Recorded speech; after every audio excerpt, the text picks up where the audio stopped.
Salut à tous, bienvenue sur Jab Live pour le 20e épisode de Jab Hook, votre émission consacrée à la boxe anglaise. Et je suis avec mes compères habituels, comme d'habitude. Monsieur Kabir, comment ça va? Ça va, super, merci et toi? Ça va, ça roule. Dylan, ça roule? Ça va, nickel. La vie est belle.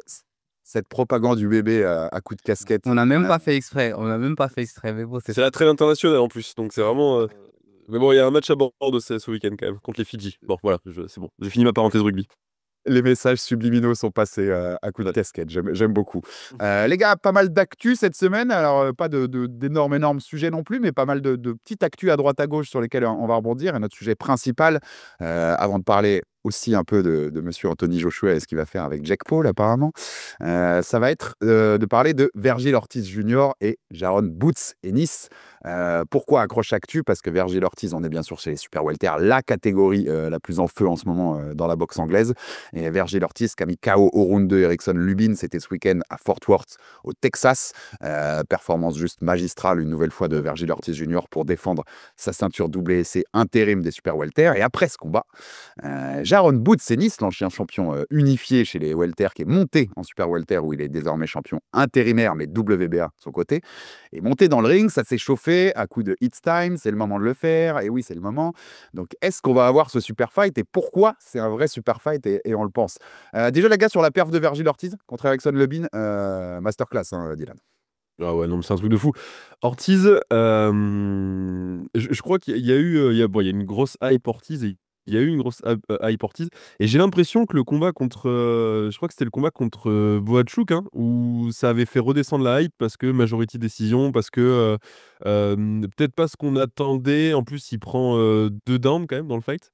Tout début du fight, round 1 et deuxième moitié, round 8 9, je sais plus. Ouais, huitième, voilà.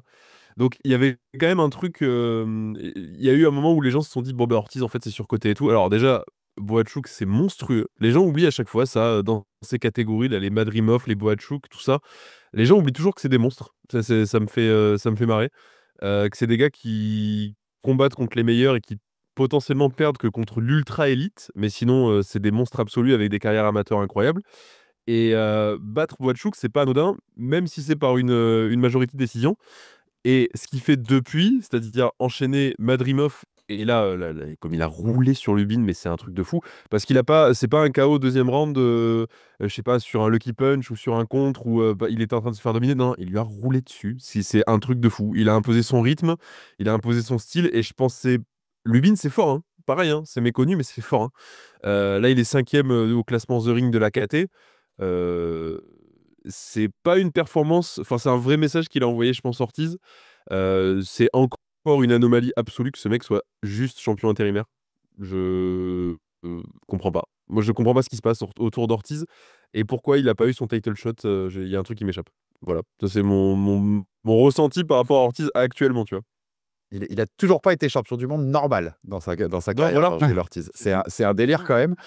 Lubin, t'as raison, hein, je le mettrai un petit peu en dessous quand même de Boachuk et Madrimov, qui sont ses deux Oui, grosses oui, oui. victoires à Ortiz. Mais Lubin, ça a perdu que contre ses deux autres défaites, c'est Fundora et Charlo. Germel Charlo, donc ça pareil, ça perd que contre l'élite de l'élite. Donc c'est pas rien de lui rouler dessus comme il l'a fait. Kabir, il lui roule dessus, puis même la séquence finale, masterclass de comment je t'enlève ta garde haute, hein. Je te le retire. Ouais, exactement. Ouais, techniquement, c'était super intéressant à voir. Ça allait très vite, hein, c'était seulement des reprises, mais dès le début, tu l'as vu imposer la pression. Et c'est vrai qu'il prend un adversaire en la personne de Lubin, qui est quand même un sacré personnage, un sacré boxeur. Sur la partie déjà technique, c'est il boxe gaucher, il est souvent plus grand que ses adversaires. Il a essayé au mieux qu'il pouvait de lâcher du volume, de gérer la distance, sans grand succès, parce qu'en fait, dès le début, il a imposé une très très grosse pression, garde bien haute, il a réussi à le caler contre les cordes et dans le coin assez rapidement et il a fait une belle séquence qui nous a inquiété dès le début du premier round. Et puis après, il a fini avec une magnifique séquence et voilà, contrôle des mains avec un beau mouvement. Il prend le bras opposé, il baisse la garde, il envoie le crochet. Et puis après, derrière, il finit énormément de précision, beaucoup de puissance. On savait que c'était qu'une question de temps. Moi, je ne le voyais pas finir aussitôt, franchement, parce que je me disais, bah, déjà, Ortiz, il finit ce combat assez tôt, ça arrive, mais face à un combattant comme Lubin, ça aurait dû durer, parce qu'il est quand même assez bon. Mais il a réussi, comme le dit Dylan, à faire un vrai statement à ce moment-là, à montrer que voilà, c'est lui le gars, et justement que le seul autre gars qui peut rivaliser, ben, c'est Boots, quoi. Et c'est là où on se rend compte que ouais, c'est vraiment le haut du panier, et le très haut du panier même dans cette catégorie. Big up à Robert Garcia, le coach de Vergil, qui est le coach de BAM aussi, Ouais. vous avez vu qu'il vient mettre tout de suite le siège à Lubin c'est lui qui vient, c'est le coin du gagnant qui vient relever l'adversaire, donc c'était beau. Mm. C'est simple, les gars. On va poser les bases tout de suite. Virgil Ortiz Jr., 27 ans, 24-0, 22 KO. Je l'ai dit, jamais champion du monde normal, mais pour l'instant, champion WC intérimaire.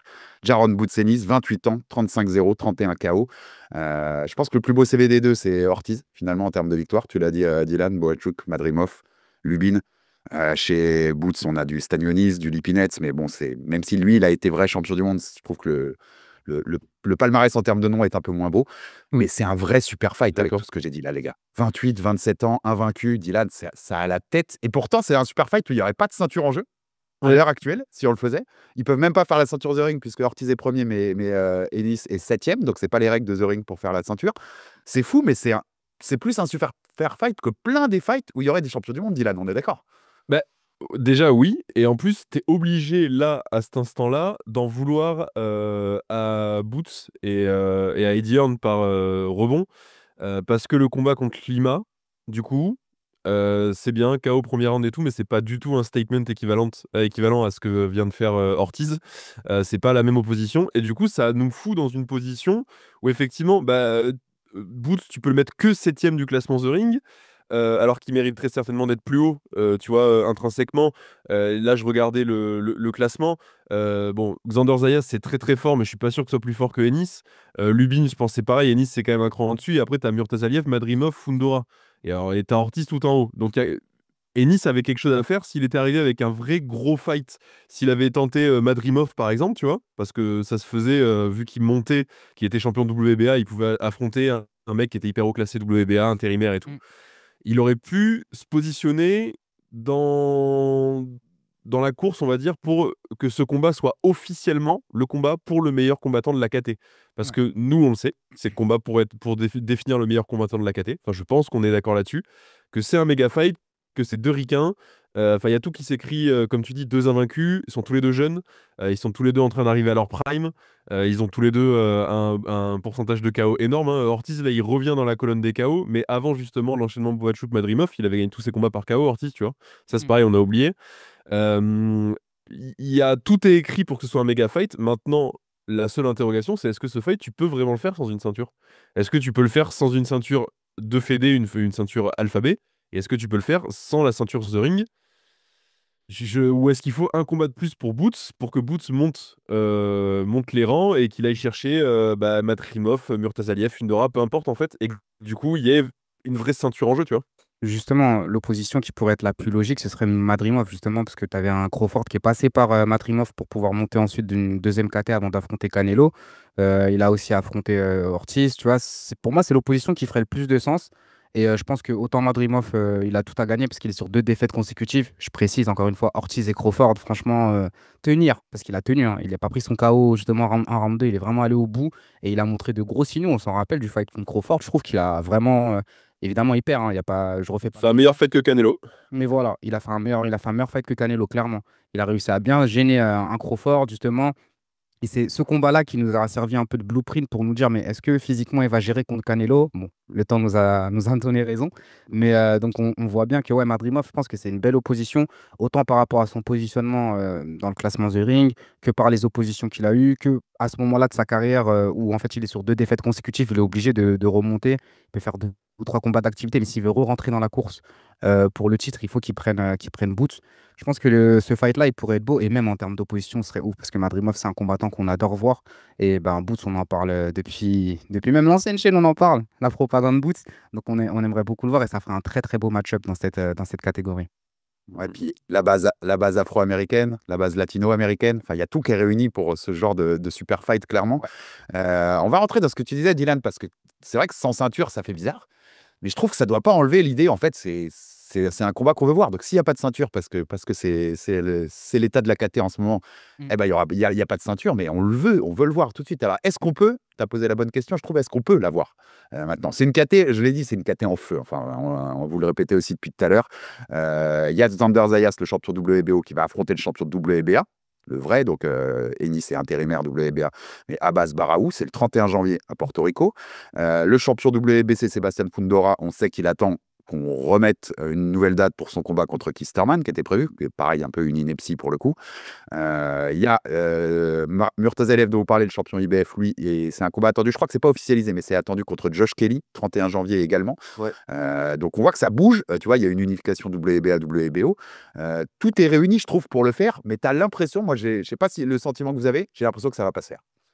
Quand tu vois passer toutes les infos que tu vois passer, comment tous les mecs parlent, dès la fin du combat, hein, on l'a vu. Eddie Hearn qui dit il y a d'autres options pour Ennis. De la Hoya qui dit il y a d'autres options pour Ortiz. Et je veux être le high side, et je veux être le S-side, et non, c'est nous qui décidons, et non, c'est nous qui machin. Le manager d'Ortiz, je ne sais pas si vous avez vu sur les réseaux, qui demande un chèque à 7-0. Pas 7 chiffres, hein. 7-0. C'est 10 millions de dollars minimum. T'as les rumeurs de Ortiz, ça va être contre Spence. Ouais. Le retour d'Errol Spence, et ce serait dans le stade des Cowboys là, au Texas. J'ai vu passer une rumeur aussi que la WBC serait prêt à finalement ordonner le Fundora contre Ortiz pour l'unification de la WBC, ce qui peut être sympa aussi. Mais moi, mon feeling, Dylan, je sais pas le tien, c'est qu'on va pas le voir tout de suite, malheureusement. Mon feeling, c'est que c'est à double tranchant. C'est un combat que j'ai envie de voir le plus vite possible parce qu'ils sont en train de rentrer dans leur prime et j'ai pas envie que ce soit un de ces méga fights gâchés de plus. Parce qu'en plus, là en ce moment, ça parle en plus de Pacquiao Mayweather 2, tu vois. Donc j'ai pas envie que ce soit le Pacquiao Mayweather de cette génération-là. Ouais. Parce qu'effectivement, là, on est sur la KT la plus relevée. On est peut-être chez les deux meilleurs de la KT et ceux que tu as envie de voir s'affronter. Donc ce serait une catastrophe qu'ils s'affrontent pas ou qu'ils s'affrontent à 40 ans. Mais néanmoins, si le chemin qui nous mène vers cet affrontement, il est dans, allez, je te dis 2-3 ans max, où du coup ils sont encore 29, 30, 31 ans, ils sont encore dans ce prime-là physique, qu'ils auront pris un peu plus d'expérience et que c'est un combat, là petit moment fantasme, hein, mais pour l'Undisputed, parce que c'est deux mecs qui peuvent aller chercher des ceintures, ils sont tous les deux champions intérimaires. Zayas, clairement, je pense qu'il va aller chercher Barraou. Voilà, je pense que c'est même assez évident. Il y a déjà 2 ceintures d'unifiés. Ennis sera peut-être le mandatory de Zayas, du coup, si Zayas est champion WBA. Tu peux prendre 2 ceintures. Si Ortiz, Fundora, t'en prends une de plus. Et après, il reste l'unification avec Murtazaliev, qui est pas le genre, je pense, à éviter. Donc, il y a peut-être un Undisputed sur la route, tu vois, je sais pas. Et du coup, ça me ferait kiffer de voir les 2 meilleurs par principe, voir les 2 meilleurs de la KT s'affronter pour l'Undisputed, même si je suis d'accord avec toi, ça enlève rien à la qualité du combat qui est pas de ceinture, hein. Mais tu vois, c'est un peu comme le Fury Usyk 1, où du coup ça rendait le truc encore plus grand, historique, avec plus de magnitude, tu vois, de dire on a vraiment les 2 meilleurs de la KT, on le sait, et en plus on va l'officialiser parce que de toute façon c'est l'Undisputed. Alors chez les poids lourds, c'est encore une autre signification, tu vois. Mais je sais pas, je me dis que c'est peut-être un mal pour un bien d'attendre un peu. Et en même temps, j'ai peur que ça se fasse jamais, que ça fasse partie de ces fights-là où les mecs ont peur de perdre leur zéro, où les mecs ont peur de perdre tout court, en fait. Et les managers ont peur de perdre et de mettre un shoot à l'ascension fulgurante de leur fighter, tu vois. Et que du coup, et en plus, cette histoire de A-side et tout. Bon, ça faisait longtemps qu'on l'avait pas vu ça, on avait oublié un peu avec la Riyadh Season qui allonge des billets dans tous les sens, mais on avait oublié ces négociations de oui, mais c'est moi le A, le côté A, enfin c'est moi le gros, qui ramène l'oseille, donc c'est moi qui dois prendre le plus d'oseille. Ça a été ça avant, je sais pas si pour ceux qui suivent la boxe depuis ne serait-ce que 3-4 ans, les négociations Fury Usyk, c'était exactement ça. Fury qui disait moi je prends 90%, je t'en laisse 10, après 70-30, finalement Usyk qui accepte. Là en fait il faudrait qu'il y en ait un des deux qui dise en fait moi j'ai juste envie d'avoir un combat pour ma legacy, d'avoir le combat qui va me définir comme boxeur générationnel.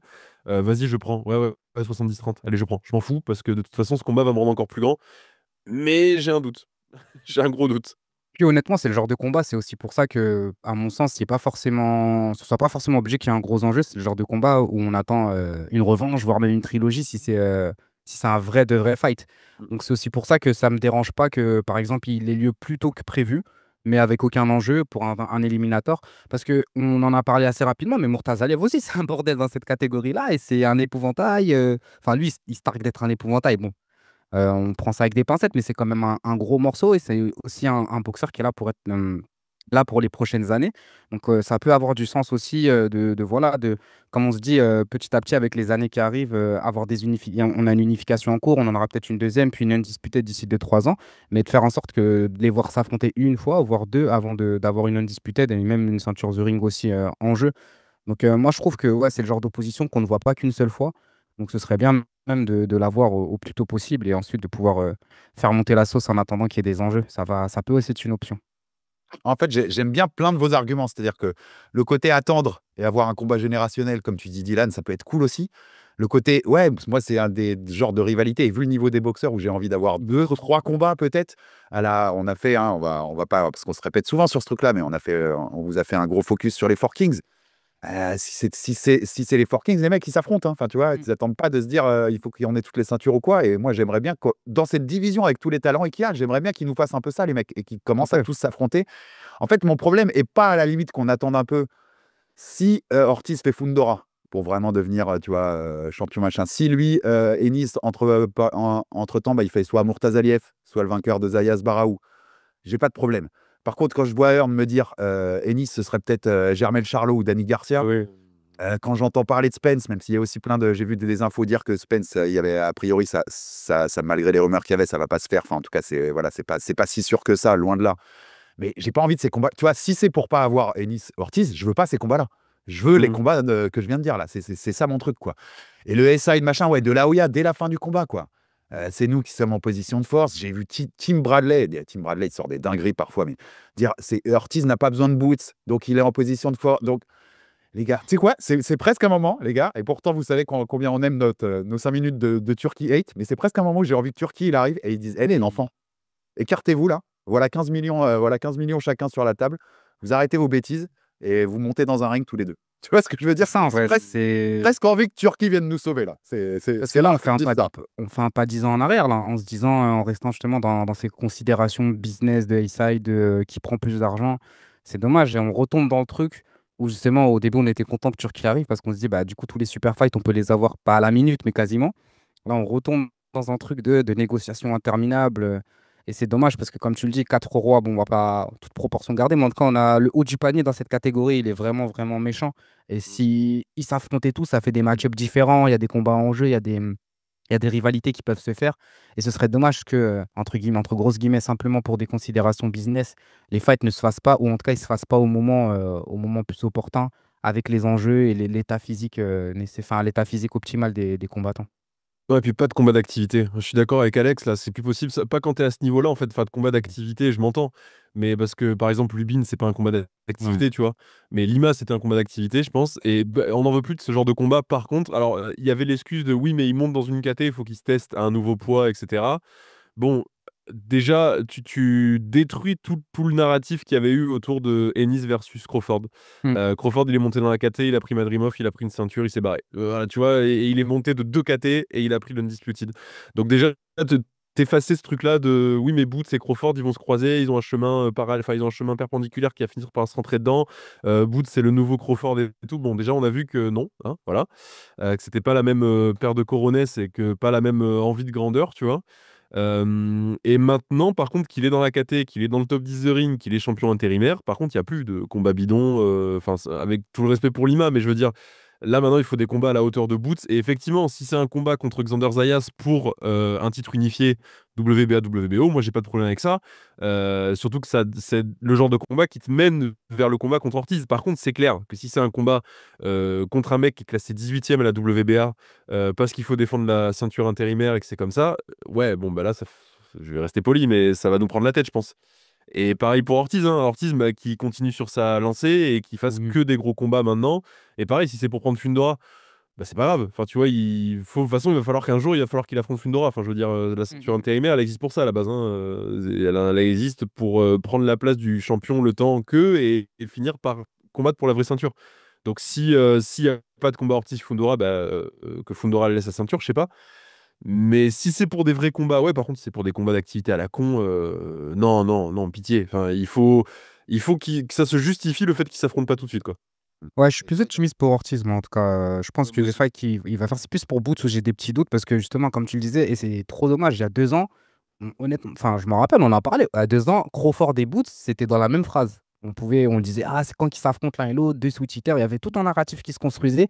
Et là, on se rend compte que Crawford, il a mis une tempête à Boots. Et c'est dommage pour Boots parce que justement, c'est un combattant qui mérite aussi d'être au centre de l'attention. C'est un combattant qui, en termes de, autant, pas que la personnalité, mais même sportivement, sur la carrière, il a tout pour lui. Mais voilà, avec le choix des oppositions, ses choix de carrière, petit à petit, il s'enferme et il s'empêche même d'être parmi les plus grands. Et c'est vraiment dommage. Et c'est dans cette catégorie-là où il a toute la place pour s'exprimer, s'il prend pas les fights au bon moment, à ce moment-là, ça peut être compliqué la suite de carrière pour lui. Hein, mais t'as raison, Dylan. Si Zayas, s'il fait l'unification, il sera le champion WBA. Donc, pareil que pour Ortiz Fundora, il est intérimaire, Ennis. Donc, ça peut être cool de le faire, de faire ce combat-là. Mais moi, j'ai un feeling aussi de. J'ai vu que Golden Boy, qui est le promoteur d'Ortiz, on rappelle, donc, a priori, il chercherait à réserver une date à Vegas en mars, peut-être, au cas où il puisse avoir ce Ennis Ortiz. J'avais vu le 28 mars, je crois, le MGM Grand Arena. Mais tu as quand même l'impression, c'est pas tout, en plus, c'est bizarre comment ils le font. C'est-à-dire que ils disent, on est la S-side, c'est à nous d'être, tu vois, le numéro 1 sur la cassette, mais c'est eux qui demandent la bourse. Tu vois, c'est le manager d'Ortiz qui dit, mais on veut tant. Mais si tu es la S-side, prends les trucs en main, en fait. Tu vois, prends le truc en main et c'est toi qui envoie le contrat, organise ce truc-là. C'est très bizarrement et très mal fait. Il faut rappeler un truc quand même, parce que faut rappeler que Boots a dit non à ce combat en décembre dernier. Oui. Qu'il y avait des négociations.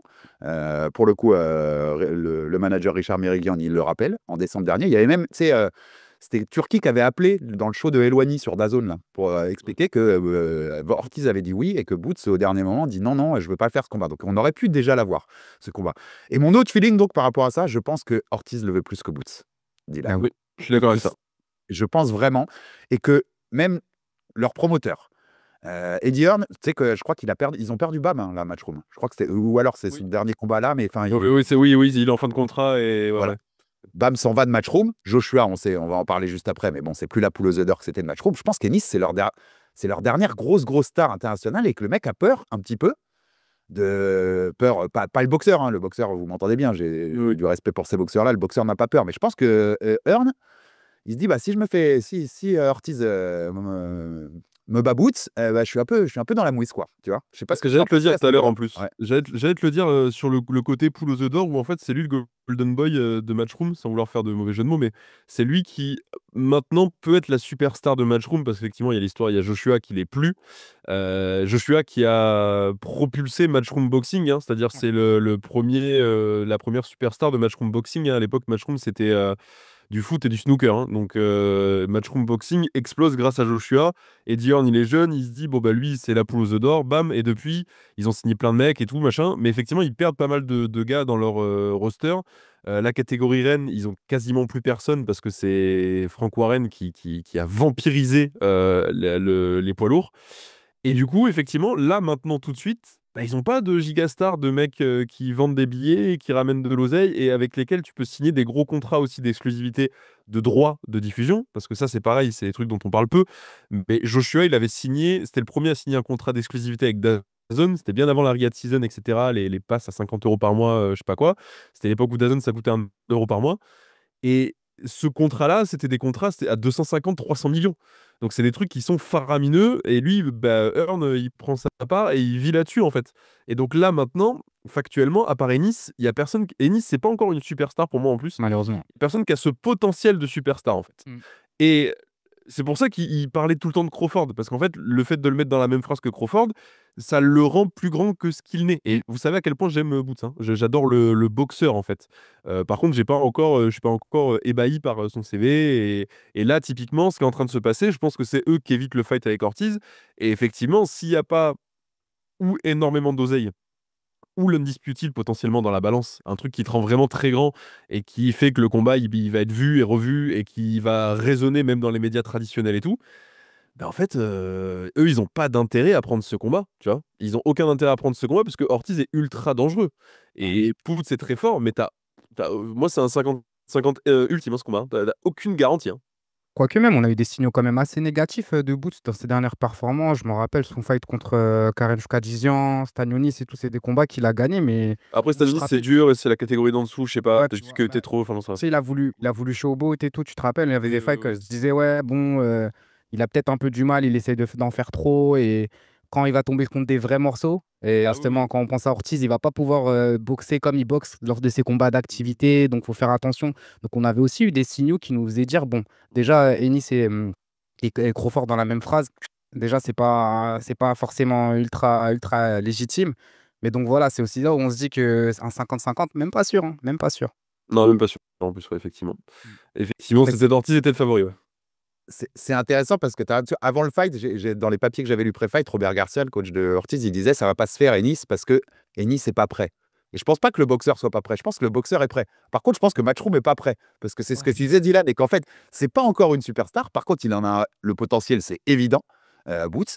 Donc, est-ce que tu prends ce risque de casser un peu ou de ralentir très fort cette montée vers le côté superstar en prenant un combat si dangereux? Et je crois, mon feeling me fait dire que non, quoi. Mm. Il y a un truc qui m'a rassuré, ça c'était une info de Dan Raphaël, l'ancien d'ESPN, qui disait que c'est DAZN qui a la main sur les combats d'Ortiz et qu'il disait que DAZN ne voulait pas du tout, par exemple Spence, et poussait très fort en coulisses pour faire Ennis. Ok. Donc est-ce que tout ça à DAZN, avec t'impliques un peu du Turquie, ça peut finir par convaincre tout le monde? On verra dans les semaines à venir, mais c'est vraiment un combat qu'il nous faut, les gars. Je sais Ouais, pas quand, mais c'est plusieurs même. Je suis sûr que quand on aura vu leur première opposition, on en voudra encore un autre. Et Ah, puis, ça mérite une trilogie, ouais, je suis d'accord avec toi, ce ah, que tu disais voilà. tout à l'heure, c'est vraiment. Mais par contre, enfin, il va falloir, à un moment donné, les mecs comme Ennis, effectivement, moi je suis d'accord, on parlait des 4 rois et tout. Si les 4 rois, là, maintenant, à l'instant T, devaient exister dans cette génération-là, maintenant que les Estrada, Chocolatito et compagnie sont plus là, enfin, sont plus là, sont en fin de carrière, ils seraient dans cette catégorie, en fait, ou autour de cette catégorie, tu vois, Ouais. parce que tu pourrais inclure un mec comme Crawford, par exemple, il serait autour de ça à peu près. Donc, il va falloir à un moment donné, par contre, porter ses couronnes, parce que enfin, je comprends qu'ils négocient. Encore une fois, c'est des mecs qui prennent des coups dans la tronche, comme c'est Oui. ça leur métier. Donc, négocier pour prendre le plus d'oseille quand tu montes sur un ring et que tu risques ta vie et que tu prends des coups dans la tronche, c'est légitime et ils ont raison. Enfin, pour le coup, qu'ils prennent le plus d'oseille possible. Mais par contre, quand tu es à ce niveau-là de boxe, que tu es un talent générationnel, parce que c'est vraiment ce que Boots, il est, qu'il a ses capacités physiques, ses trucs, enfin, être un switch hitter de ce niveau-là, pareil, hein, c'est inné hein, à ce niveau, c'est pas un truc que tu travailles. On mérite, nous, en tant que public, de le voir dans les plus gros affrontements Ouais. possibles, et on mérite Ortiz de voir dans les plus gros affrontements possibles. On mérite en fait de se créer des souvenirs. On mérite de se créer ces souvenirs-là qu'ont eu nos parents avec les 4 rois, qu'ont eu nos grands-parents avec les Ali, Frazier, Foreman. On mérite en fait, tu vois, de se créer ce genre de souvenirs. Et là, cette génération-là, si ça devait arriver, pour moi, ce serait chez les super welter, chez les middle, enfin voilà, par là quoi. Mm. Ouais, et puis, pour rebondir sur ce que disait tout à l'heure Kabir, je pense que ça, on en avait parlé quand on avait débrief le dernier combat de Boots. Je pense que Boots, c'est un mec qui donnera toujours son meilleur s'il y a une grosse opposition en face. Ouais, Il a vraiment ce profil-là à prendre les combats un peu d'activité moins au sérieux. Par contre, tu ouais. lui mets à Ortiz devant, je pense qu'on va voir le meilleur Boots possible. Et le meilleur Boots possible contre le meilleur Ortiz possible, c'est feu d'artifice, tout Ah simplement. ouais, quel fight. En tout cas, on saura qui faire témoigner. Je me suis amusé en regardant les CV, les gars. Ils ont un adversaire en commun, Oui. Paz Doulorme, qui a Ouais. pris KO round 1 contre les deux. Ah, J'ai vu pareil. Il a pris KO round 1 contre les deux. Voilà, il a mangé comme il fallait. Donc on espère qu'on aura plus de news sur ce possible combat ou d'autres gros combats, comme on disait chez les Super Welter, parce que cette KT, elle est vraiment en feu. Et respect, on a parlé tout à l'heure, mais respect à Zayas, hein, qui Oui. est, je crois, le plus jeune champion du monde actuel, il me semble, Tout à fait. qui prend le titre mondial, qui va tout de suite faire une unification. J'attends pas, c'est comme Takami panique. comme Takami chez les Lightfly, qui est juste après avoir pris son titre mondial, il fait René Santiago là, le 17 décembre au Japon, direct, unification tout de suite aussi. J'aime bien ce genre de jeune qui a fin direct. Tu sais, c'est la soirée au Japon où il y a Seiya Tsutsumi Nonito Donner pour le titre WA Bantam. Peut-être qu'on aura encore Nonito Donner, champion du monde en Bantam. Ah, mais ça, c'est fou par contre. Non, mais ça, Il a 1000 ans. Il a quel âge? C'est vraiment la folie. Ouais, puis la Milan, puis c'est pas comme s'il avait fait au moins une très belle guerre, voire deux, contre un petit japonais qui tape fort, tu vois. Enfin, Ça va prendre Seiya Tsutsumi ou ça risque d'être la guerre aussi quand tu connais Tsutsumi. Donc voilà, ça c'est cette soirée-là, ouais, ça c'est 17 décembre à Tokyo. Sur le reste de l'actu, les gars, un petit mot juste sur rien n'est finalisé, mais on a vu que passaient les rumeurs de conversation plus que sérieuse apparemment entre Christian Mbili et Rémi Mongouya pour défendre la ceinture WC intérim super middle de Mongouya. Ce serait début 2026. Je crois qu'on a parlé, j'ai lu dans l'équipe que peut-être le 31 janvier à Riyad. On en pense quoi? Il devait y avoir c'est bizarre hein, parce qu'il devait y avoir quand même la revanche. Elle avait été ordonnée quand même, non? Contre les Stars Martinez. Je suis pas fou. Alors, 1 l'avait ordonné, 2 Turquie avait dit qu'il voulait la revanche, 3 Bruno Suras, genre le gars qui a perdu contre Munguia et que Munguia a été testé positif. Et du coup, Munguia, il a le droit à un intérim title shot. C'est-à-dire Il n'y a rien qui va. Mais moi, je trouve qu'il y a vraiment rien C'est-à-dire qui va. Et Et WBC, putain. Qui peut même se transformer en WSBC normal si Crawford lâche les ceintures pour. c'est ce que j'allais dire. C'est-à-dire que Munguia, après avoir pris son. Bref, après avoir triché, entre guillemets, il devient champion du monde. C'est incroyable. Là, tu te dis, c'est un Déjà, braquage Ouais. organisé. Sur ça, c'est ridicule, c'est incroyable. Et puis, en vrai, c'est en plus un combat dangereux pour Christian. Parce que Munguia, on peut détester la Non, c'est un bon boxeur. les BC avec lui, mais c'est un bon boxeur. C'est un très bon boxeur. C'est pas à gagner d'avance du tout pour Christian. Et le 1 contre Martinez, il était quand même très fun. Moi, j'aurais préféré la revanche. Hein. Bah oui, surtout quand il a tout donné. Il a tout donné parce qu'il savait qu'il avait l'exposition qu'il fallait. Et un gros chapeau parce que je kiffe toute la communication qu'il a fait sur ce combat au lendemain et sur les jours qu'on suivi. Enfin, tu regardais dans son compte, justement, Christian, il republiait, il mettait des publications. Parce que tu as eu un TikTok qui a beaucoup percé. Il dit, ouais, c'est qui ces deux fous dans des cartes, dans des sous-cartes qui se la donnent comme ils avaient plus rien à perdre. Et c'est vraiment le combat qu'il fallait faire à ce moment-là. Alors que justement, quand on faisait la prévue, on dit, ah ouais, ils lui ont mis une vraie galère. Et ben, il a fait la guerre avec lui. Et c'est le genre de combat, on voulait une revanche quasi immédiate. Et là, on se rend compte que voilà, il est catapulté avec un bourbier pour un enjeu qui n'est pas du tout légitime. Franchement, je crois qu'on va créer un quart d'heure 8 WBC aussi, hein, parce que eux aussi, il n'y a pas une semaine où ils nous font pas une phase bizarre. Et puis, c'est pas possible à un moment donné, le Christian, qu'est-ce qui se passe avec la gestion de la carrière de Christian? Il lui fout Martinez, qui était pas classé, qui était nulle part, enfin, que personne connaissait, alors que tout le monde, tous les observateurs de la boxe, donc j'espère le clan Mbili, savait que c'était un monstre. Tout le monde le savait, qu'il était encore jeune et qu'il avait peut-être des trucs à corriger et tout, mais tout le monde savait que c'était un bourbier, tout le monde. Et qu'il avait surtout, en fait, il avait toutes les armes pour faire chier Christian. C'est-à-dire, il avait vraiment ce style-là qui pouvait emmerder Christian pendant 12 rounds. Et on le met contre ce mec-là qui, même si Christian est gagné par KO au 3e round, ça lui apportait rien. Je vous le dis, ça apportait rien. À part peut-être Turki qui avait négocié un truc en Soum Soum. Mais ça apportait rien sur Là, le il a public. tout à perdre. Et là, on lui met Munguia. Munguia, il a rien à apporter non plus. Il a un peu plus d'oseille à apporter, mais il a rien à apporter d'un point de vue sportif. Plus rémunérateur. Christian qui est champion WBC intérim et potentiellement champion WBC bientôt. Il a rien à apporter Munguia non plus. Enfin, c'est quoi ce délire? Pourquoi Christian il se retrouve toujours dans des bourbiers? Enfin, c'est chelou quand même. Et il les prend en plus, c'est ça qui me fait de la peine. Il les prend. Il a tout fait. Bon, enfin, je comprends pas. Il est en droit, parce que regardez, on a parlé 30 minutes de gens qui ils ont même pas de ceinture, ils ont le droit d'accepter de refuser les combats. Christian, il est champion intérimaire, c'est pas rien, c'est vraiment pas rien. Et j'ai l'impression que ben, c'est un champion, il a le droit de choisir ses combats, il a le droit de prendre qui il veut, il est comme dans une posture où c'est les gens qui doivent aller le chercher. Et j'ai l'impression que ça fait plus de 2 ans, 3 ans, 4 ans que c'est lui qui va chercher les gens. Il a couru derrière un fight contre Canelo pour rien, malheureusement. Il a pris le chemin de la WBC, il est au top de ce chemin-là, il est tout au bout du chemin, il a toujours pas de chance. Enfin, je me dis, c'est là, c'est un. Et les années passent en fait, c'est-à-dire que les années passent et plus ça avance, plus lui mettre des bourbiers. Heureusement qu'il gère, mais bon, à terme, j'ai peur que il y ait le mauvais pas ou le mauvais fight, quoi. Mais je pense qu'il va le chercher là, hein, Kabir, moi. Parce que je pense que ce que dit Dylan, je pense que c'est juste plus rémunérateur. Dans l'article de l'équipe, son coach Marc Ramsey dit qu'ils n'ont même pas eu de négo avec Martinez, apparemment. Il n'y a même pas eu de négo qui se sont ouvertes. Donc je pense que c'est le plus rémunérateur. En fait, tu peux pas prendre Crawford parce qu'il va pas t'affronter.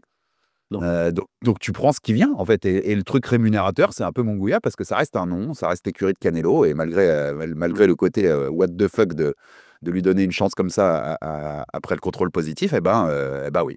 Ça reste assez rémunérateur, mais j'avoue, hein, en fait, il est vraiment dans des situations toujours compliquées, quoi, Christian. Il n'y a rien de linéaire, où il n'y a rien de facile, où il n'y a rien. Vous avez vu que dans le même. D'ailleurs, il l'a confirmé aussi dans cet article de l'équipe. On le savait depuis quelques temps, pour le coup, mais on n'a rien dit, on a respecté la parole. Vous avez que Bruno Suras est en égo pour affronter Osles Iglesias. Ce serait peut-être sur la même carte, d'ailleurs. Iglesias, qui est d'ailleurs Eye of the Tiger Management, comme Christian Mbili, qui pour moi, je l'ai déjà dit, en dehors de Crawford, pour moi, c'est le meilleur super middle de la planète, Iglesias. Je suis d'accord. Je suis entièrement d'accord. Mais il y a Pacheco et lui, je pense. À l'heure où on parle. Ouais. Pour moi, il y a Pacheco et lui qui sont deux dangers absolus. D'ailleurs, courage à Kevin Lessadjo, même si il est capable de tout. Mais Iglesias, putain, Bruno aussi. Ah, on parlait de catégorie relevée chez les super welter, les super middle, historiquement, il n'y a que des monstres, mais là, on délivre un 5, on est sur une belle année, hein, pour une belle année, parce qu'on a aussi une Huawei génération. Tu sais, t'as Canelo qui est sur la fin, mais qui fait quand même des beaux fights. D'autres qui viennent. Franchement, il y a beaucoup de Français, ça fait plaisir, c'est une super KT. Mais Bah, Bruno Guerrier, dans le top 10 de ring, hein. C'est Oui, GFO, tu vois. j'avoue Dylan, Bruno Guerrier, parce que Iglesias, c'est pas le nom le plus rémunérateur pour le coup. C'est moins rémunérateur que Munguia, loin de là. C'est un sacré bourbier et on connaît Bruno, il y va quoi. J'y vais. Après, tu bats Iglesias, attention les yeux. Ouais, voilà. T'es Bah, il, partout là, t'es dans toutes les discussions.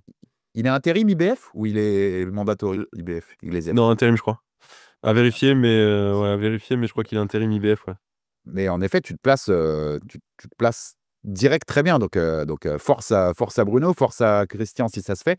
Si c'est sur la même carte, c'est un peu cool, tu vois. Deux Français Ouais. contre deux des gros super middle, deux des gros noms de la KT. Tu as raison, juste avant, il y aurait eu il y a Pacheco contre les Lessadjo, ça c'est en décembre.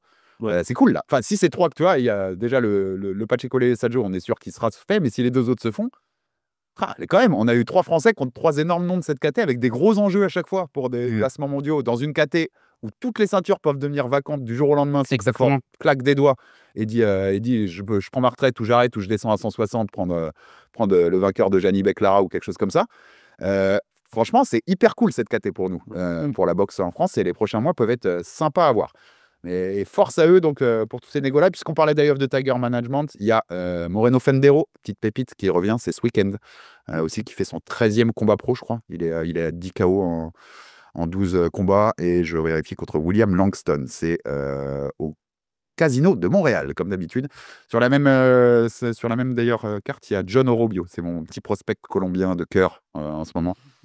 Chez les super légers, champion de WC Continental America, 15-0, 13 KO.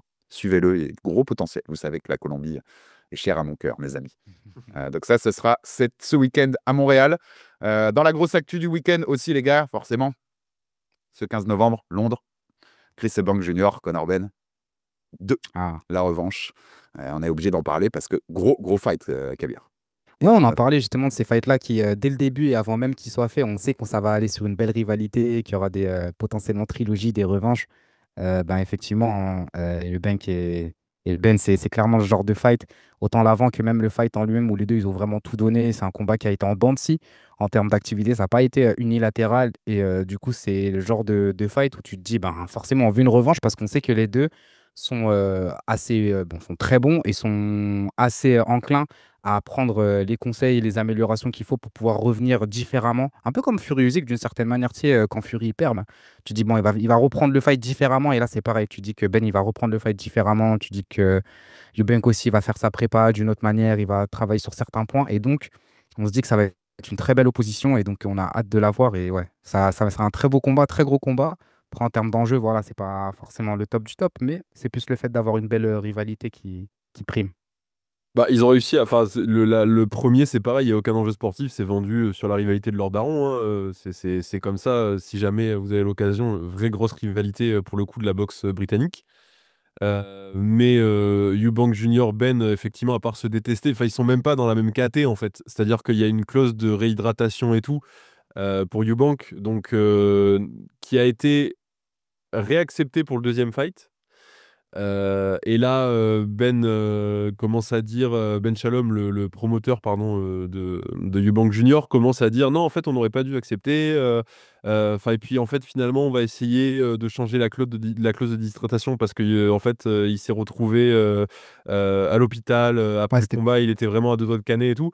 Donc, ils sont même pas dans la même KT, ils sont obligés de mettre des clauses pas possibles parce que Eubank est beaucoup, beaucoup, beaucoup plus lourd naturellement que Ben.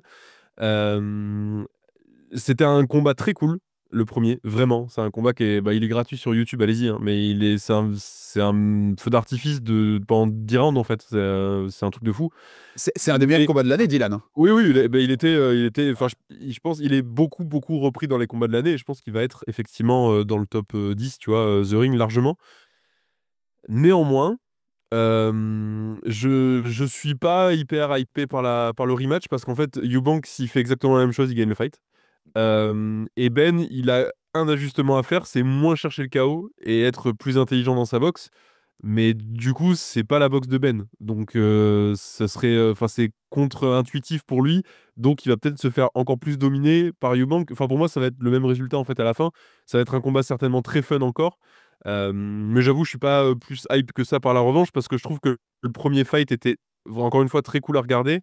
Mais le résultat était définitif. Enfin, il n'y avait pas de Ouais. questions. Pour moi, bon, pour moi, c'est Eubank est au-dessus de Ben techniquement et physiquement. Donc, à partir de ce moment-là, je vois pas ce que Ben peut faire de beaucoup mieux pour gagner le fight, tu vois. OK. Moi, d'un point de vue physique, ça, j'ai pas de sujet et c'est sûr. Mais justement, c'était ça sur le point où on se disait peut-être que Eubank, il va galérer parce qu'il va galérer à faire le poids. Peut-être que justement, à ce Ouais. poids-là, ça va être compliqué pour lui d'affronter Ben.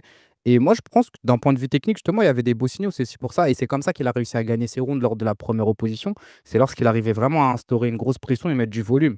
Après, justement, on a vu qu'il en a pris pas mal, il en a pris beaucoup et qu'il a été vachement touché aussi, Ben. Donc, tu te dis, est-ce qu'il va réussir à être moins perméable défensivement pour ce combat-là, être plus généreux et être plus précis, mettre plus de volume, c'est-à-dire avoir une boxe un peu moins, on va dire, brawler, alors que c'est son style naturel, comme tu le dis. Je pense qu'il a la possibilité de faire ces ajustements-là. Je pense que le combat il pourrait être plus disputé que le premier. Et dans tous les cas, ouais, ce sera un feu d'artifice, mais moi, je mettrais ma pièce sur Ben. Je dis pas qu'il gagne, mais qu'il fera un meilleur combat que le premier, en tout cas. Non, mais je pense qu'on va, Possible. on va encore bien s'amuser, mais j'aurais plus tendance. Moi, j'ai pas trop de hype aussi parce que j'aurais plus tendance à suivre Dylan. Ouais. J'ai du mal à imaginer Ben faire assez d'ajustements pour pouvoir Mm. changer le résultat. On rappelle que c'était une victoire par décision unanime de Eubank. Et j'ai du mal à imaginer que ce soit autrement, mais on va s'amuser. Ça va être très cool à regarder en soi. Donc, c'est un peu moins de hype que le premier parce que le premier était marrant pour le côté rivalité familiale. Ils ont quand même réussi parce que c'est une revanche directe. Ils ont quand même réussi à créer une rivalité entre les fils après la rivalité des darons. C'est-à-dire qu'au-delà de C'est fort, hein. juste, c'est la reprise de la rivalité d'au-dessus, bah, tu commences à créer une petite rivalité de. Je sais pas s'ils ont des fils, les deux, mais les deux fils peuvent quand même commencer à se préparer pour dans 20 piges. Hein, parce que ça. Ils ont que ça à ce moment-là de leur carrière. Eubank Junior et Ben, ils sont plus au niveau mondial. Ouais. Euh, Enfin, ils sont plus prétendants à des ceintures et tout. En fait, le rematch, en plus, c'était le truc le plus lucratif de très loin, je pense, qu'ils avaient sur la table. Enfin, ça remplit le Tottenham Hotspur Stadium, quand même, c'est pas rien, tu vois, 2 fois. Euh, donc, c'est logique. En fait, je sais pas s'ils en rajoutent pas tous les deux sur leur rivalité, quand même, tu vois, parce qu'il y a beaucoup moins de haine que ce qu'il y avait avec les darons. Oui. Il y a pas la rivalité sportive qu'il y avait avec les darons où ça se battait pour des ceintures, tu vois. Mm. Là, en l'occurrence, c'est peut-être un peu rajouté parce que bah, enfin, vraiment, ils ont créé une rivalité sur leur nom, hein. Le premier fight, quand il est annoncé, juste avant que Ben soit chopé pour, pareil, pour dopage, l'histoire des œufs, là, j'ai mangé trop d'œufs, du coup, ça a fait monter mes taux, machin et tout, bon, voilà. Juste avant ça, tout est basé sur le fait que les darons se détestent. Mm. C'est Et vraiment comme ça. tu le dis, en fait, à l'époque, ils se détestaient, mais c'était pour savoir qui était le meilleur, ou en tout cas qui Bah était oui. le plus légitime pour être champion. Là, les deux n'étaient pas vraiment dans la course, même pas dans la même KT. Donc ça avait moins de sens d'un point de vue sportif, mais c'était vraiment un narratif, je trouve, qui a plutôt bien marché, qui a Oui, oui, fait oui. un bel écho. Et justement, au premier combat, j'avais moins d'attentes parce que je me disais, bon, ben, ils sont même pas dans la même KT. A priori, même si Eubank il est un peu plus vieux, normalement, il va lui casser la figure et tout. Mais justement, Ben, il a tenu le coup et ça a titillé mon truc. C'est pour ça que, même s'il n'y a pas d'enjeu, je suis quand même chaud de voir le deuxième combat et ouais, je mets une petite pièce, on verra bien.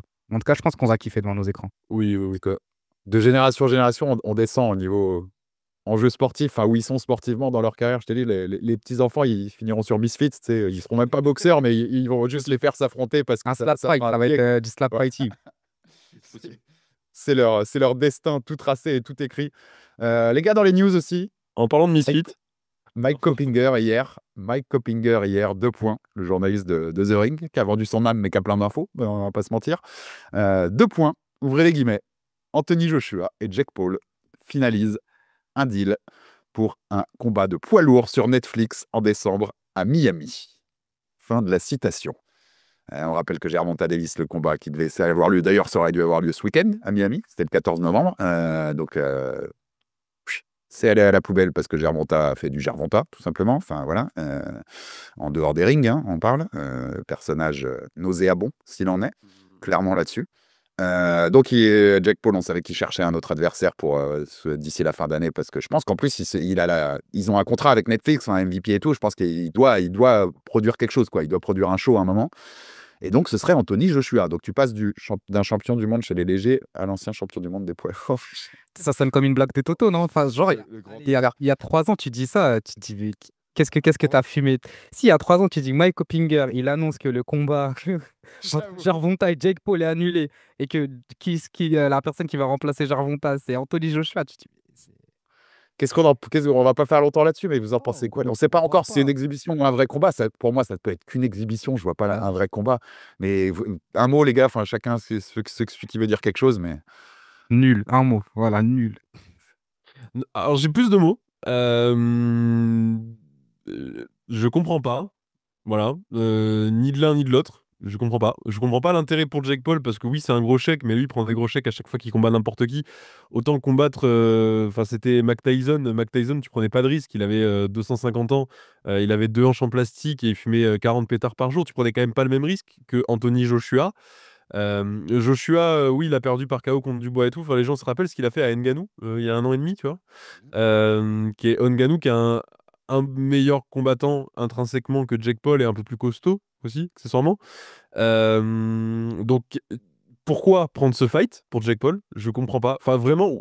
Alors, si ce fight se fait, que c'est un vrai fight, c'est pas une exhibition et tout, énorme respect à Jake Paul, je le dirais. Pour le coup, faut avoir une paire de coronesses énorme. Parce que moi, je monte pas sur un ring contre Anthony Joshua et j'ai beaucoup plus d'expérience en boxe que Jake Paul. Et je monte pas sur un ring contre Anthony Joshua. Donc bravo, chapeau. Joshua, pourquoi? Pareil, pour le fric. Des combats qui vont lui rapporter du fric et qui vont entretenir sa legacy, il y en a quelques-uns. Notamment un contre un gitan très grand, genre 2,06 m, qui remplirait Wembley.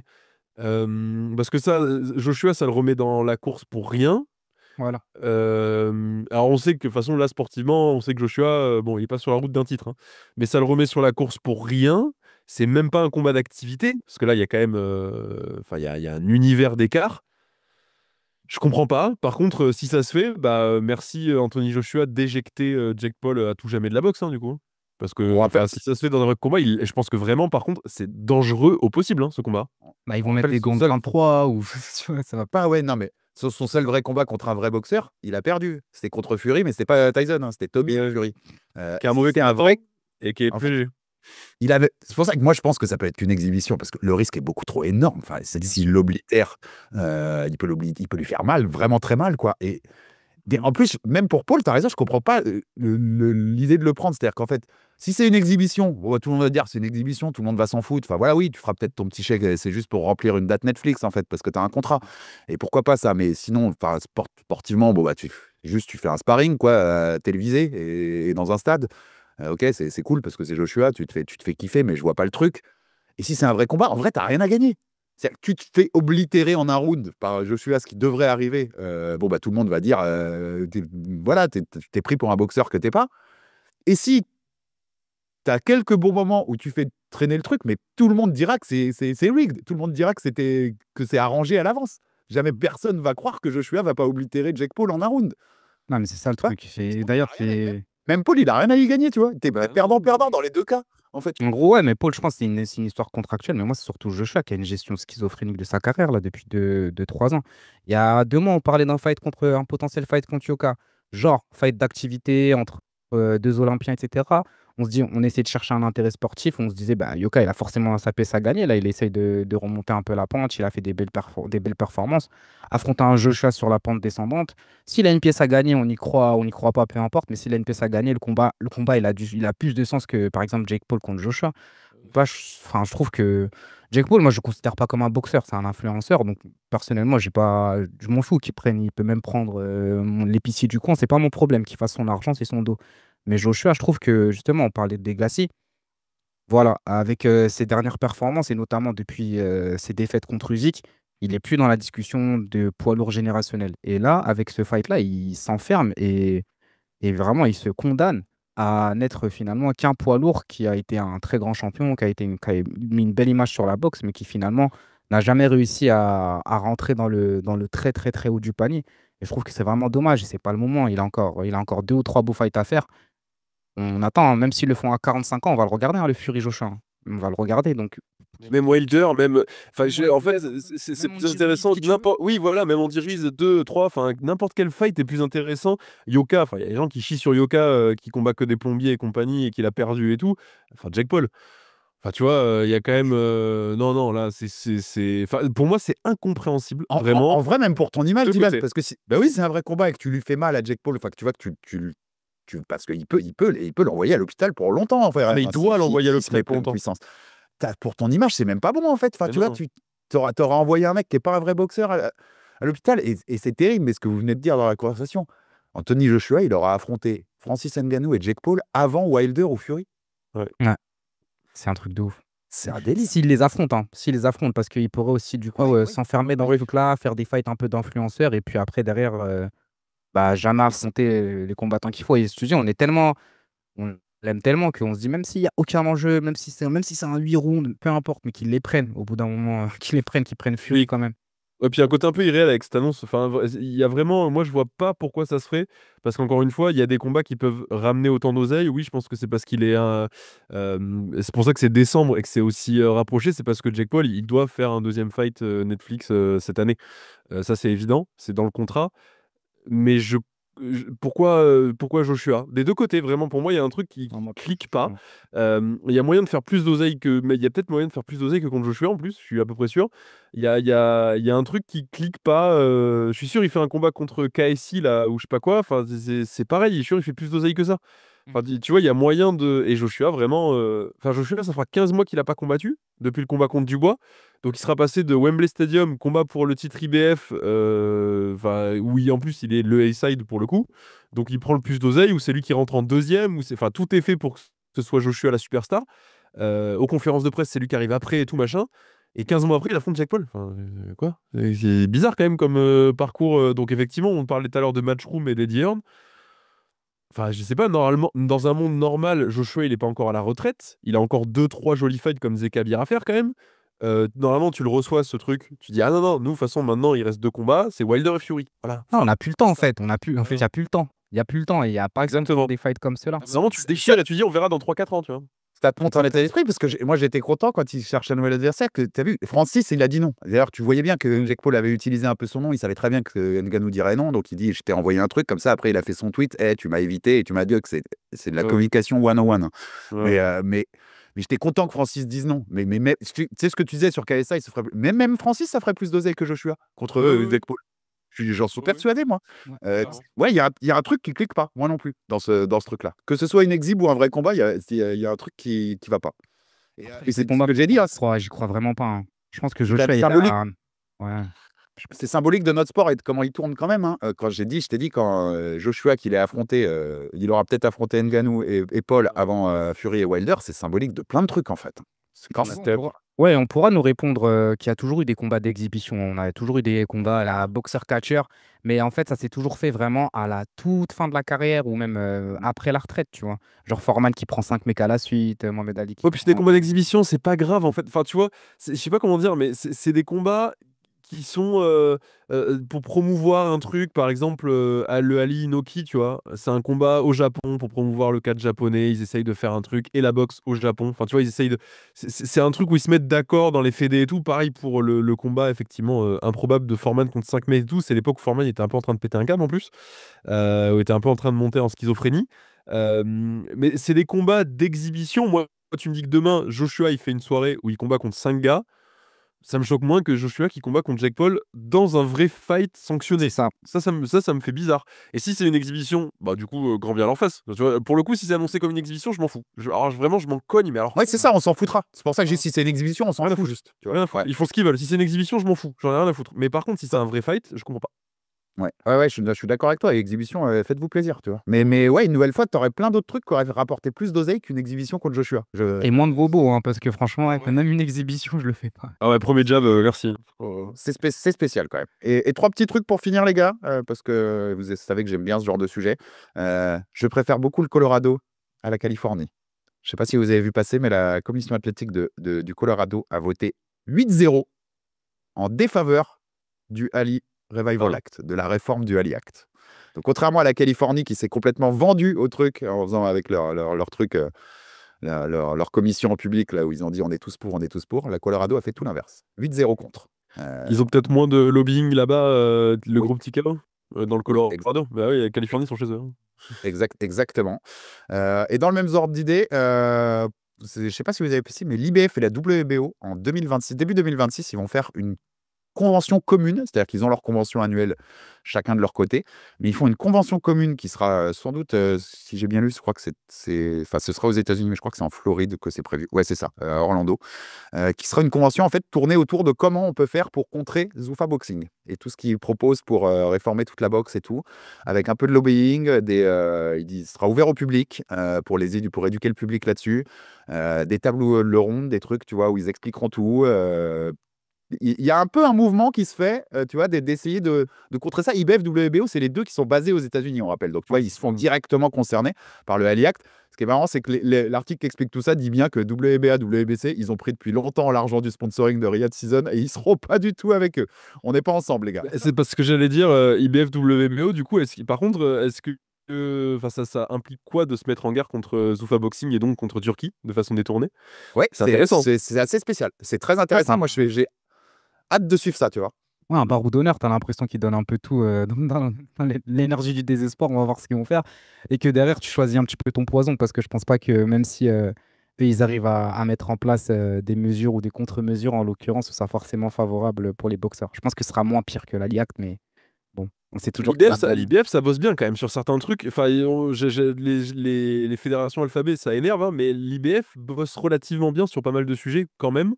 Notamment sur les mandatories, etc. C'est celle qui peut-être est le plus carré, on va dire. Voilà, il est le plus strict. Et des fois, alors que c'est la plus jeune des trois, hein, des quatre, pardon, mais il y a un côté, la WBC, c'est n'importe quoi. alors que c'est la plus connue. C'est dommage. Et la WBA, ils ont 25 champions par catégorie.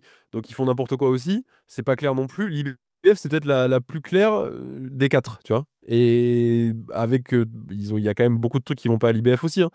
Mais c'est pas mal que ce soit lead par l'IBF. Bah, la WBC, de toute façon, partout où il y a du fric, enfin, eux, vraiment, c'est le cliché, la WBC, de l'organisation à but non lucratif, parce qu'on rappelle que c'est ça à la base des fédés, qui court après l'oseille en permanence. Et effectivement, eux, de toute façon, ils ont signé, enfin, le Grand Prix WBC, il se passe à Riyad. Enfin, je veux dire, enfin, la WBC, c'est mort, tu vois. Mais Les deux, ils ont signé. j'aime bien l'IBF. Ouais, les deux, oui. Les deux, ils ont signé, parce que même WBA, c'est pour ça qu'ils sont plus sur BoxRec d'ailleurs, parce qu'ils sont tous sur le site qui avait été lancé par Turquie. Et moi, en fait, en lisant l'article, je me disais, je pense alors, je sais pas s'ils y arriveront, mais qu'il y a peut-être une idée de se dire, bah, les deux autres, ils ont vendu leur âme à Riyad. Avec Zuffa Boxing, ils seront dans cet aéropage-là, tu vois, de nouvelles box, machin. Et nous, tu vois, on essaie de se positionner comme les deux derniers championnats du monde légitimes, en dehors de tout ça. C'est un peu cette idée de, c'est nous les derniers. Peut-être qu'il y a un peu ce truc-là derrière, en fait, leur idée à eux. Comme en plus, c'est les deux moins anciens, puisque WBA, WBC, c'est les deux historiques. Oui. Tu vois, peut-être ce truc on se redémarque, tu vois, et en fait, on devient les plus legit dans les anciens. Je sais pas. La WBO, à la base, c'est une tranche, c'est une partie de la WBA, en fait. C'était un conseil d'administration au sein de la WBA qui a fini par muter petit à petit et se transformer en sa propre orga indépendante. Et l'IBF, c'est 81 avec Larry Holmes, qui est le premier champion légitime IBF. Donc, effectivement, c'est des fédés qui ont l'habitude, on va dire, depuis leur création, d'être un peu en désaccord avec les instances. Et c'était ça à l'époque, c'est parce que Larry Holmes, il refuse la ceinture WBC pour prendre l'IBF à la place, que tout le monde se dit, bon, bah ça, l'IBF, c'est officiellement une vraie ceinture, puisque Larry Holmes est le meilleur poids lourd du monde à cet instant-là, c'est le champion lunaire. Donc, c'est des fédés qui ont envie d'aller à l'encontre, on va dire, de la norme établie. Et là, la norme établie, ça va être triste, mais ça va être Zuffa Boxing d'ici pas longtemps. Donc, C'est ça en fait, parce que justement, tu parlais de champion linéaire, mais déjà avec tout le monopole qu'ils sont en train de créer avec la ceinture The Ring qu'ils ont plus ou moins racheté, j'ai bien peur que justement en termes de poids, ce soit pas forcément suffisant et que la ceinture The Ring prenne le pas, parce qu'historiquement, ça a toujours été celle-là, celle que tu vois autour de la ceinture des plus grands boxeurs, c'est la The Ring en général. Et donc en fait, voilà, je le vois un peu comme un baroud d'honneur, mais en tout cas, c'est honorable. Mais après, on verra ce que le ça va champion linéaire qui va devenir le champion Zuffa Boxing, ça veut dire ça? Non, mais je te suis, Kabir. C'est-à-dire que je pense pas qu'ils y arriveront, mais je pense que c'est leur idée. Leur idée, c'est un peu anti-establishment, et le nouveau establishment, c'est Riyad, c'est Zoufa, et c'est ce qui va se passer là. Donc, on essaye de se mettre en opposition à ça, et pour quelques puristes, de rester les derniers, tu vois, le dernier truc un peu old school de la boxe là-dessus. Écoute, on verra ce qu'il y a. Et comme il faut finir, on peut pas finir à Jabenouk sur une minute de Turkey 8, les gars. Ils nous avaient promis plus de pay-per-view. Turquie sur DAZN. Résultat, les gars, vous allez manger. J'ai même pas regardé si en France on est concerné par ce truc-là. Pas pour l'instant.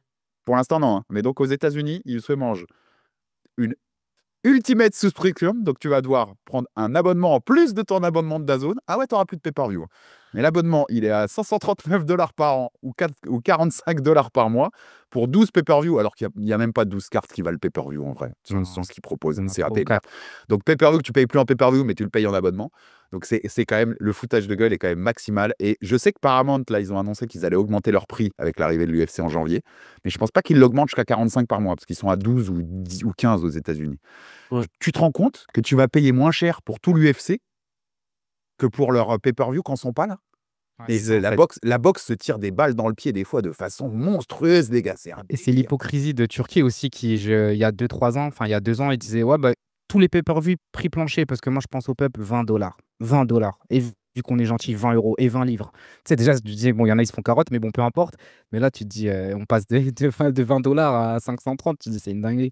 Et comme tu le dis, en fait, le truc, c'est que c'est même pas comme si, en termes de, on va dire, de plus-value, on soit forcément gagnant, parce qu'en vrai, à l'année, il y a de super cartes, effectivement, Riyad, on va pas se mentir, mais c'est pas 12 pay-per-view qui valent autant. Non, mais il y a 4 cartes qui valent des pay-per-view par an. Voilà, pour moi, Voilà, pardon, faut être 3-4. sérieux. Ouais, c'est ça. Et en plus, là, on parle de DAZN, c'est-à-dire que les combats DAZN. Donc Netflix qui commence à s'y mettre. Par exemple, le Crawford Canelo, qui était le fight de l'année, il était sur Netflix, hein. Gratuit du coup, avec ton abonnement normal Netflix, pas de plus-value, pas de pognon en plus, pas de pay-per-view et pas d'augmentation d'abonnement. Enfin, Netflix, ils augmentent les abonnements tout le temps, mais voilà. Donc tu te retrouves en lutte contre... Enfin, DAZN, c'est pas le seul diffuseur de la boxe en fait. Tu vois, C'est ça, c'est hein. trop facile ce truc de dire oui, mais du coup vous aurez toutes les cartes pay-per-view de l'année et tout. Alors effectivement, c'est facile. Moi demain, je peux organiser une carte dans mon salon et dire que c'est un pay-per-view, hein. Enfin, ça c'est bidon en plus, ça veut rien dire, hein. C'est la qualité des cartes, c'est à nous de juger. Et le système du pay-per-view, il est pourri. Il est vraiment pourri même. Surtout en France où on n'est pas habitué. Mais au moins, ça a le mérite de te laisser choisir. Si tu as envie d'acheter 2 pay-per-view dans l'année et ça coûte 40 € par an, bah t'as le droit. Là, tu as même plus ce choix-là. Et en fait, moi, pour avoir pas mal bossé avec des gars dans le business de manière générale, tous les mecs lancent depuis une dizaine d'années des souscriptions, des abonnements, etc. dans leur modèle, dans leur business plan. Parce que tu sais combien tombe à la fin du mois quand c'est des abonnements. Quand c'est des pay-per-view, quand c'est des magazines, quand c'est des trucs comme ça que tu vends. Les magazines, tu les vends chez le bureau de tabac, par exemple, enfin au bureau de tabac, chez le buraliste. Tu sais pas combien tu vas en vendre par mois. Par contre, les abonnements, c'est pour ça que les mecs qui poussent les abonnements qui font moins cher et tout, tu sais exactement combien tu vas toucher à la fin du mois. Et c'est pour ça que DAZN et Turquie font ça. C'est pas pour sauver le peuple, des pay-per-view, je sais pas quoi. C'est parce qu'ils savent que tous les mois, ils auront tant qui va tomber, et tous les ans, ils auront tant qui va tomber. C'est tout. Et c'est une saloperie finale de faire croire encore une fois que c'est pour nous, que c'est pour les consommateurs. Et tout. Putain, c'est la... Je vais rester... C'est ça, on se transforme en fan de foot, hein, à la fin. Je pense aux fans de foot, même en France. D'ailleurs, Oui. ce modèle-là, je pense que si tu veux regarder la Ligue 1, pardon. Si tu regardais la Ligue 1, tu veux regarder la Bundesliga, tu veux regarder la Ligue des Champions, tu prends 4, 5, 6 abonnements. Donc là, le gars qui veut regarder l'UFC, donc il va prendre un abonnement, Paramount. Tu veux regarder machin, tu vas prendre un autre abonnement. Tu imagines, tu veux regarder One, tu prends encore un autre abonnement. Tu t'en sors plus en fait. Et Non, là, on se trouve dans un modèle où ça devient un sport de riche, quoi. c'est un délire. Et oui, et ils vont considérer les trucs, tu vois, parce que c'est. Naoya, il va être sur DAZN en fin d'année. La carte Riyad, avec tous les Japonais, elle est sur DAZN. Aux États-Unis, ils vont te la compter dans cet abonnement-là. Ils vont te dire que c'est un pay-per-view. C'est pas un pay-per-view. J'ai beau adorer mes Japonais, c'est pas un pay-per-view. J'ai vu les match-ups qu'il y a sur la carte. Jamais de la vie. Par contre, j'ai vu que chez nous, il est pas. Et apparemment, tu l'as avec l'abonnement DAZN classique en France. Donc en plus, ils vont adapter. Je sais qu'ils adaptent selon les pays et nos modes de consommation. Par contre, celle dont on parlera la semaine prochaine, avec Bam Martinez, avec Eni Norman, avec Benavides, ça, c'est un pay-per-view. Voilà. Ça, c'est un peu Les dur, je chiffres. suis d'accord. Donc, écoute, voilà. Mais en tout cas, sa promesse de pas de pay-per-view, hein, on se les met où on pense, hein, Ouais. comme il faut. Les promesses n'engagent que ceux qui y croient. C'est ça. Ouais, c'est ça, exactement. C'est ça, exactement. Exactement. Ceux qui les écoutent, ouais. C'était quand même annoncé, hein, quand on l'avait vu dire ça, on était quand même beaucoup à dire ouais, attendez les gars, attendez un peu. C'est trop bien pour de vrai. Bon, messieurs, merci beaucoup. On se retrouve la semaine prochaine, parce que la semaine prochaine, on vient de le teaser, mais il y a un énorme programme entre cette carte-là et une carte aussi au Japon avec un certain Tenshin Inoue Takuma Panaoya. Petit clin d'œil, comprendra qui pourra. Mais en tout cas, ouais, ça va être un gros programme et beaucoup, beaucoup de choses à dire en preview. Donc on se retrouve la semaine prochaine pour parler de tout ça. Merci Kabir, merci Merci Dylan, à toi, merci. au top comme d'habitude. Des Et bisous. merci à tous de nous suivre sur Jab & Hook et sur Jab Life. À très vite. Ciao, ciao.